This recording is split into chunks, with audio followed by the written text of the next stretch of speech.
लोकाभिरामं रणरङ्गधीरं राजीवनेत्रं रघुवंशनाथं कारुण्यरूपं करुणाकरन्तं श्रीरामचन्द्रं शरणं प्रपद्ये। मनोजमं मारुततुल्यवेगं जितेन्द्रियं बुद्धिमतां वरिष्ठं वातात्मजं वानरयूथमुख्यं श्रीरामदूतं शरणं प्रपद्ये। श्रीरामदूतं शरणं प्रपद्ये। नमस्कार मित्रों, मैं अथर्व श्रीवत्स आप सभी का अपने इस YouTube चैनल पर बहुत बहुत स्वागत करता हूं। आशा करता हूं आप सभी स्वस्थ होंगे, प्रसन्न होंगे। मित्रों, अक्सर एक प्रश्न आता रहता है कि जीवन में समस्याएं समाप्त ही नहीं हो रही हैं। एक समस्या आ रही है, उसका हल निकाल रहे हैं, तब तक दूसरी समस्या खड़ी हो जा रही है। कोई ऐसा उपाय या कोई ऐसी पूजा हो जिसके माध्यम से समस्याएं समाप्त होती रहें और फिर वो उनका दोबारा प्रादुर्भाव न हो पाए।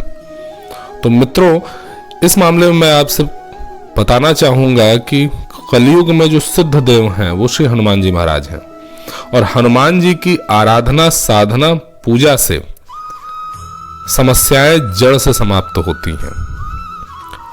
मित्रों, इस वीडियो में मैं आपको कुछ ऐसे छोटे उपाय बताऊंगा जो कि बहुत आसान है, और अगर ये रेगुलर होती रहें तो जीवन में कभी समस्याएं आपके नहीं आएंगी। और इस वीडियो के अंत में मैं एक आपको ऐसा रामबाण उपाय बताने वाला हूं जो है तो बड़ा आसान, और वो अगर आपसे सिद्ध हो गया तो जीवन में कभी समस्या आएगी ही नहीं। बजरंगी स्वयं आपकी समस्याओं का हल निकाल देंगे। तो आरंभ करते हैं। देखिए मित्रों, बजरंगी हनुमान जी की पूजा जो है वो बहुत ही आसान है, बस श्रद्धा होनी चाहिए। और आज के समय में हनुमान जी की पूजा में अगर आप जाना चाहें तो हनुमान चालीसा से बड़ा कोई दूसरा सर्वसुलभ साधन भी नहीं है। मंत्र नहीं आता, कुछ नहीं आता, कोई समस्या नहीं है, सिर्फ हनुमान चालीसा। हनुमान चालीसा गोस्वामी जी ने लिखा था। गोस्वामी जी स्वयं जब एक बार बहुत बड़े संकट में थे, जेल में थे, वहीं पर इन्होंने श्री हनुमान चालीसा की रचना की थी, और उसी के प्रभाव से वो जेल से बाहर आए थे।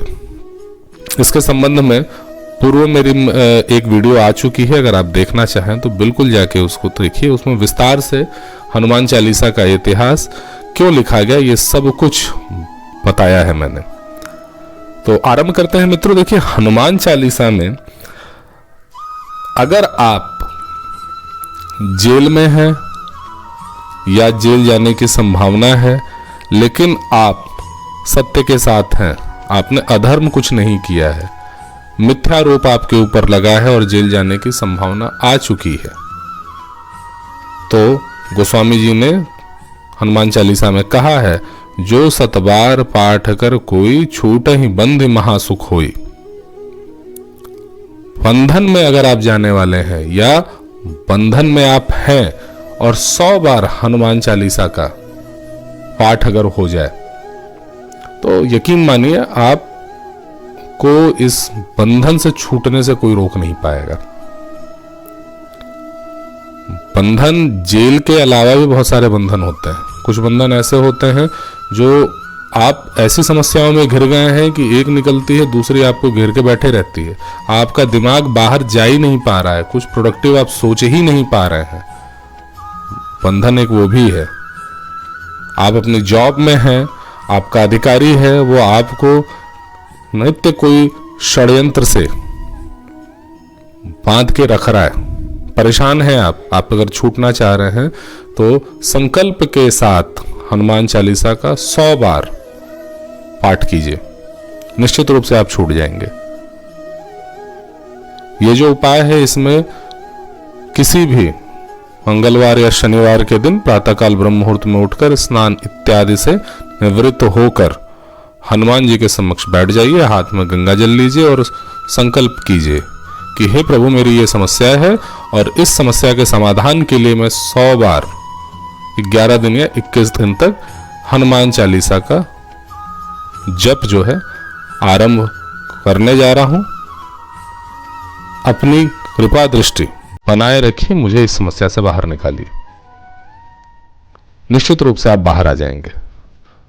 दूसरा उपाय बता रहा हूं, यदि आपके जीवन में आर्थिक समस्याएं बहुत ज्यादा हैं, परेशान हैं आप, कर्ज छूट नहीं रहा है, कर्जदार घर के बाहर खड़े हो जा रहे हैं, पैसा तो आ रहा है, रुक नहीं रहा है, बाहर निकल जा रहा है, कहाँ खर्च हो रहा है आपको खुद ही ज्ञान नहीं हो रहा है, सैलरी आ रही है, हट जा रही है, तो इसका एक उपाय बता रहा हूं। स्वयं सिद्ध उपाय है, अनुभूत प्रयोग है, आप इसको आजमाइए। मंगलवार के दिन ब्रह्म मुहूर्त में उठिए, स्नान इत्यादि से निवृत्त होने के बाद बरगद के पेड़ का एक पत्ता ले आइए और हनुमान जी की प्रतिमा के समक्ष रखिए। इस उपाय के लिए आपको मंदिर में जाना पड़ेगा, ऐसे हनुमान जी के मंदिर में जहां उनकी प्राण प्रतिष्ठित प्रतिमा हो, उसके सामने बरगद का पत्ता रखिए, उनको, श्री हनुमान जी को राम रक्षा स्तोत्र सुनाइए। राम रक्षा स्तोत्र का पाठ अगर हनुमान जी की प्रतिमा के सामने हो, हनुमान जी के सम्मुख हो, तो हनुमान जी को फिर कुछ कहना ही नहीं पड़ता है, क्योंकि राम रक्षा स्तोत्र में आप प्रभु श्री रामचंद्र जी से अपनी रक्षा की प्रार्थना करते हैं, और जिसकी रक्षा प्रभु श्री राम करना चाहें तो हनुमान जी फिर सोचते नहीं है, वो आगे ही कूद के आ जाएंगे, संकट आने ही नहीं देंगे। राम रक्षा स्तोत्र सुनाइए, हनुमान चालीसा इत्यादि सुनाइए। सुनाने के उपरांत केसर को घोल कर तिलक बनाइए और उससे उस पत्ते पर श्री राम लिखिए। धूप दीप नैवेद्य इत्यादि से उसका अर्चन कीजिए। अर्चन करने के बाद हनुमान जी की आरती इत्यादि के बाद आप वापस अपने घर आइए और जो आपके धन रखने का स्थान है घर में, वहां पे उस पत्ते को रख दीजिए। उसके बाद कम से कम 21 दिन आप रोज शाम को हनुमान जी के मंदिर जाइए, बूंदी इत्यादि चढ़ाइए और हनुमान चालीसा का 1 बार, 7 बार, 11 बार, 21 बार जो भी आपसे हो सके पाठ कीजिए। प्रतिमा के समक्ष बैठकर आप पाठ करना आरंभ कीजिए। आप देखेंगे कि दूसरा तीसरा मंगल होते होते आर्थिक समस्याएं आपकी दूर होने लगेंगी। यह आजमाया हुआ उपाय है मित्रों। तीसरा उपाय मैं बता रहा हूं, यदि आप किसी भीषण समस्या में घिरे पड़े हैं, रास्ता सूझ नहीं रहा है, कुछ भी कहीं से भी आपको कोई आशा मतलब दिखाई नहीं दे रही है, क्या करें, तो इसमें एक उपाय आप ये कीजिए, हनुमान जी की प्रतिमा के समक्ष बैठकर एक घी का दिया जलाइए और घी का दिया जलाने के बाद श्री लांगूर स्तोत्र का पाठ कीजिए। लांगूर स्तोत्र संस्कृत में है, कठिन है, उच्चारण शुद्ध होना चाहिए। ये आप देखिए करके 21 दिन बीतते बीतते आपकी जो भी समस्या है वो जड़ से समाप्त हो जाएगी। तो मित्रों, अब आते हैं उस उपाय पे जिसके लिए मैंने ये जो वीडियो है इसके आरंभ में आपसे कहा था कि वो उपाय अगर आपसे सिद्ध हो गया तो जीवन में कभी समस्याएं आएंगी ही नहीं। तो वो उपाय ये है, एक गीता प्रेस गोरखपुर से किताब आती है, नित्य कर्म पूजा प्रकाश, पहले भी मैंने उस पर कहा है आपसे, उसको जब आप देखें तो उसमें लिखा है कोई भी पूजा पाठ आरंभ करने से पहले प्राणायाम द्वारा मन को स्थिर किया जाता है। बहुत आसान उपाय है ये। कभी भी हनुमत की पूजा में आप बैठ रहे हों या हनुमान चालीसा का भी अगर आपके पास समय है पाठ करने बैठ रहे हैं, ये जितने भी उपाय मैंने बताए कि 100 बार हनुमान चालीसा पढ़िए, 11 बार अगर आपने संकल्प किया है रोज पढ़ने का तो 11 बार पढ़िए। उसके आधे घंटे पूर्व प्राणायाम करने के बाद अपने चित्त को स्थिर करते हुए मौन व्रत रहिए। मौन व्रत का मतलब ये नहीं है कि आपके जो शब्द हैं वो शांत होने चाहिए। मौन व्रत का अर्थ होता है मनसा वाचा कर्मणा, तीनों ही से आप शांत हो जाइए। दिमाग आपका स्थिर हो, शब्द आपके स्थिर हो और किसी भी प्रकार की कोई हलचल ना हो। जनरली लोग मौन व्रत में रहते हैं, किसी ने कुछ पूछा तो हाथों के संकेत के माध्यम से लोगों को ये बताते हैं ये नहीं होना चाहिए। और यही प्रक्रिया हनुमान जी की पूजा के उपरांत आधे घंटे जरूर कीजिए।